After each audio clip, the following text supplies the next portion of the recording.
असे पारंपरिक मिश्र डाळींचे सांडगे कोणाकोणाला आवडतात. सांडगे म्हणजे वडे. काय काय ठिकाणी सांडगे म्हणतात, काय काय ठिकाणी वडे म्हणतात, काय काय ठिकाणी मूग डाळीचेही वडे असतात व आमच्या इथं मिश्र डाळींचे म्हणजे हरभरा व मटकीच्या डाळीचे सांडगे. एकदम मटणाच्या व चिकनच्या रस्यालाही मागे सारतील असे मस्तपैकी सांडग्याची भाजी आज बनवली होती. मुलांच्या टिफिनसाठी सकाळ सकाळ लवकरच बनवली होती. मी ह्याचा व्हिडिओ अगोदर पोस्ट केला आहे की सांडगे कशा पद्धतीने बनवायची. मी आज पारंपरिक पद्धतीने सांडग्याची भाजी बनवली आहे. मुलांच्या टिफिनसाठी सकाळी लवकरच बनवायची होती म्हणून थोड्या प्रमाणातच बनवली, पण खूप छानपैकी सांडग्याची भाजी होती. त्यासाठी अगोदरच्या व्हिडिओमध्ये मी तुम्हाला दाखवलेच होते की कशा पद्धतीने डाळी व कशा पद्धतीने मेजरमेंट घेऊन आपल्याला छानपैकी पीठ दळून आणून कसे सांडगे बनवायचे व त्याच्यात काय काय मिक्स करून वडे तोडायचे म्हणजे सांडगे तोडायचे. हा व्हिडिओ तुम्ही पाहिलाच असेल की कशा पद्धतीने मी सांडगे बनवले होते व त्याचे यूट्यूबला व्हिडिओ शेअर केला आहे, म्हणजे तुम्हाला समजेल की पारंपरिक पद्धतीने कसे सांडगे तोडायचे व सांडगे बनवायचे. त्यासाठी मी हा सांडग्याच्या भाजीच्या व्हिडिओमध्ये हा व्हिडिओ दाखवला आहे, म्हणजे तुम्हालाही समजेल की कशा पद्धतीने सांडगे तोडून त्याची छानपैकी सुक्की भाजी बनवणार आहे मी आज. मी पहिल्या व्हिडिओमध्ये पूर्ण प्रोसेसमध्ये तुम्हाला दाखवले आहे की कशा पद्धतीने सांडग्याची डाळ काढायची, सांडग्याचे पीठ कसे मळायचे, ते तोडायचे कसे, वाळवायचे कसे, हा पूर्ण डिटेलमध्ये व्हिडिओ मी तुमच्याकडे शेअर केला आहे. पण आज मी भाजी बनवली होती म्हणून थोडासा व्हिडिओ मी अगोदरचाही त्याच्यात ॲड केला, म्हणजे तुम्हाला समजेल की कशा पद्धतीने सांडगे केले जातात व त्याची भाजी अशा पद्धतीने बनवता येते. नंतर हे थोडेसे प्रमाणात मी सांडगे घेतले होते व त्याच्यासाठी कांदा, कोथिंबीर, कढीपत्ता, लसूण खोबऱ्याची पेस्ट हे सर्व घेतले. सर्वप्रथम मी काय केले, कढईमध्ये तेल ॲड केले. आपल्याला येथे न वाटण करता आपल्याला इथे सांडग्याची सुक्की भाजी बनवायची आहे.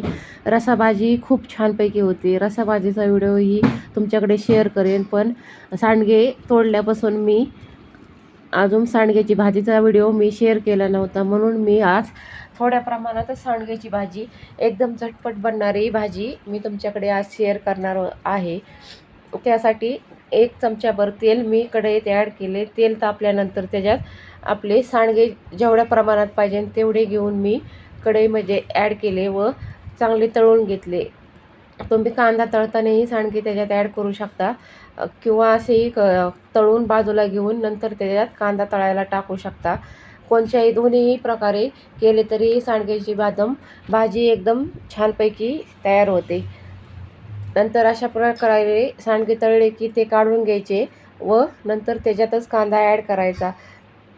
गॅसची फ्लेम कमी करून सांडगे काढून घ्यायचे व नंतर कांदा व कढीपत्ता त्याच्यात ॲड करायचा. आमच्या प्रत्येक भाजीमध्ये कढीपत्त्याचा व लसणाचा वापर असतोच. मागच्या व्हिडिओमध्येही मी तुम्हाला सांगितले आहे की कढीपत्ता व लसणाचे गुणधर्म, त्याच्यामुळे तुम्ही तुमच्या दररोजच्या भाजीमध्ये कढीपत्ता खात जा. माझे मुलेही कढीपत्ता खातात व आम्ही सर्वही खातो. केसांसाठी खूप आयुर्वेदिक चांगल्या प्रकारे मानला गेला आहे कढीपत्ता खाणे व लसूणही खाणे. नंतर कांदा तळल्यानंतर त्याच्यात जिरी मोहरी व लसूण खोबऱ्याची पेस्ट घातली, कारण की जिरी मोहरीला जास्त तडकाही जमत नाही, कारण की अगोदरच जिरी मोहरी टाकली की ती जळकट होते व अशा प्रकारे कांदा तळताना जिरी मोहरी टाकली तरी त्याचा तडका बसतो. काही काही म्हणतील की अगोदर का नाही जिरी मोहरी टाकली, पण अगोदर टाकली काय नंतर टाकली काय, गरम तेलामध्ये मोहरीचे काही जास्त त्याला ताकद नसते म्हणून ती लगेच फुलली जाते व तिला चांगला तडका बसतो. नंतर खोबरं ॲड करून चांगले हे सर्व परतून घेतले. आपल्याला न वाटता फक्त 2 चमचे शेंगदाण्याच्या कुटामध्ये ही भाजी बनवायची आहे.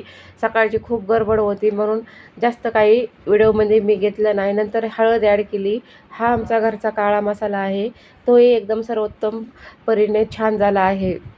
ह्याचा व्हिडिओही मी यूट्यूबला शेअर केला आहे, तोही तुम्ही नक्कीच पहा, म्हणजे तुम्हाला समजेल घरचा काळा मसाला कसा बनवायचा.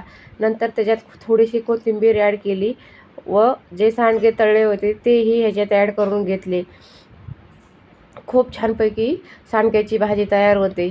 तुम्ही जर डाळी घरच्या घरी दळून सांडगे तोडले तर त्याला शिजायला कमी वेळ लागतो व सुकी भाजी बनवायची म्हणली की थोड्याशाच पाण्यामध्ये ती शिजवावी लागते. पण आपण जे पीठ दळून आणतो कच्चे, त्याला शिजण्यासाठी थोडा वेळ लागतो, म्हणून मी इथं अर्ध्या ग्लासचा पाण्याचा वापर करून सांडगे शिजण्यासाठी 5 मिनिट ठेवले व घरी वाटून बनवलेले वल्ल्या डाळीचे सांडगे ते लगेच शिजतात. त्याच्यामुळे तुमच्या कोणत्या प्रकारचे सांडगे आहेत ते तुम्ही लक्षात घेऊन त्याच्यात पाणी ॲड करा.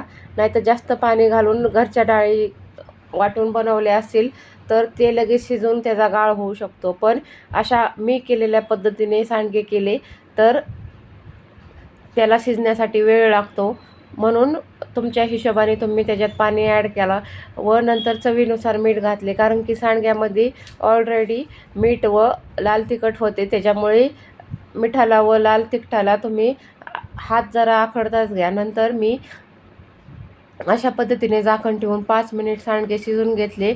छानपैकी सांडग्याला तेल सुटले होते व सांडगेही शिजत आलते, तरीही मी थोडा वेळ अजून शिजून दिले, म्हणजे सांडगे एकदम मऊसूत होतात. एक शिजल्यानंतर असे वाटतही नाही की ते दळलेल्या पिठाचे सांडगे बनवले आहे, कारण की पीठ दळताना आम्ही थोडे चरबट, रव्यापेक्षाही थोडेसे जास्त चरबट पीठ दळून आणले होते, म्हणून छानपैकी आमचे सांडगे बनवून झालते.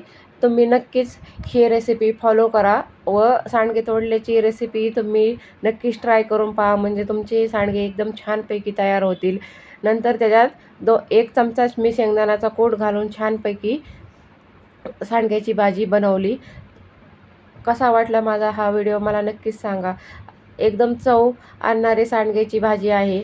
पहा तुम्ही शिजले का नाही. मी येथे उलटण्याने थोडेसे कट केलं, लगेच त्याचा तुकडा पडला. 5 मिनिटातच आपली ही भाजी तयार होते. नंतर थोडीशी वरनं कोथिंबीर मी ॲड केली, कारण की कोथिंबिरीमुळे खूप छानपैकी भाजी दिसते व अशा पद्धतीने आमचे सांडग्याची भाजी मी आज पहिल्यांदाच केली सांडगे तोडल्यापासून, कारण की 1 महिना झालं सांडग्याची भाजी सांडगे तोडून. मध्येही एकदा थोडेसे सांडग्याची भाजी बनवली होती, पण त्याचा व्हिडिओ मी शेअर नव्हता केला. हा व्हिडिओ पूर्ण डिटेलमध्ये सांगितला आहे व रस्साभाजीचाही व्हिडिओ मी तुमच्याकडे शेअर करेल की कशा पद्धतीने रस्साभाजी बनवायची. एकदम छानपैकी आमची सांडग्याची भाजी झाली. कसा वाटला व्हिडिओ मला नक्कीच कमेंट बॉक्समध्ये सांगा. चला तर भेटूया नेक्स्ट व्हिडिओमध्ये. तोपर्यंत बाय.